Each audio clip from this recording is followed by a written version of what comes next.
अभी कल की बात है, कुतुब रसाइल पढ़ना हर पढ़े लिखे घराने की रिवायत थी। और तो और स्कूलों में भी बज़्म अदब सजाना, मजमून नवीसी, मुशायरे, मुबाहिसे, तकरीरी मुकाबले मुनक्किद करना मामूल का हिस्सा था। इस दौर हम अपनी तारीख, तहजीब और इखलाकी रिवायत से आगाह होते थे। बढ़ा देती हैं उम्रों को न जाने ये किताबें क्यों। मैं छोटा था मगर सर पर कई सदियों का साया था। गए दिनों में मयारी अदब पढ़ने लिखने से हम अंदाज़े बयां के असरार और रमूज सीखते थे। अच्छी उर्दू पढ़ना और बोलना काबिल फ़ख्र समझा जाता था। उम्दा शेर सुनने पर तो बाकायदा सर धुना जाता था। लेकिन फिर वो कहते हैं ना कि जमाने के अंदाज बदले गए, नया राग है, साज बदले गए। तरक्की और टेक्नोलॉजी ने ऐसा शबखून मारा कि कुतुब बीनी माजी का हिस्सा बन गई। आज की नौजवान नस्ल कंप्यूटर और मोबाइल में ऐसी खोई कि किताब से नाआशना हो गई। और किताब से क्या हट गए, अपनी तारीख, अपनी तहजीब, अपनी रिवायत से भी कट गए। जो इखलाकी और समाजी अक़दार किताब से सीखना थी, वो अनका हो गई। किरदार साजी कहीं रस्ते में ही खो गई। माना कि आज बटन के एक क्लिक से इल्म का वसी समंदर झट से आन मयस्सर होता है, लेकिन इस समंदर में वो गहराई कहाँ जो मुतालिया से हासिल होती थी।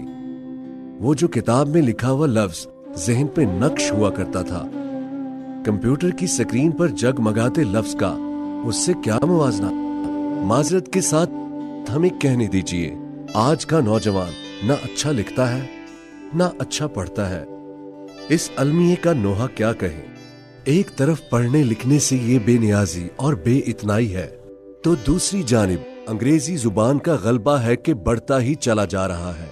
नतीजा ये हुआ कि आज उर्दू आलमे नज़ा में है, अपने ही वतन में। देखा था कभी मैंने भी खुशियों का जमाना, अपने ही वतन में हूं मगर आज अकेली। उर्दू है मेरा नाम, मैं खुसरू की पहेली। मगर जनाब, महकमा तालीम जनूबी पंजाब का क्या कीजिए, पढ़ने लिखने की रिवायत को जिंदा करने और उर्दू को उसका खोया हुआ मकाम दिलाने के लिए कमर बस्ता हो गए हैं। बर्पा कर रहे हैं एक तहरीक फरोग के नाम से। और ऐसा क्यों कर न करते, नहीं खेल ए दाग, यारों से कह दो कि आती है उर्दू जुबान आते आते।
کیا خوب ہو کہ وہ دن لوٹ آئیں کہ ہم بھی داغ کی طرح کہہ اٹھیں، اردو ہے نام جس کا ہم ہی جانتے ہیں داغ، سارے جہاں میں دھوم ہماری زباں کی ہے۔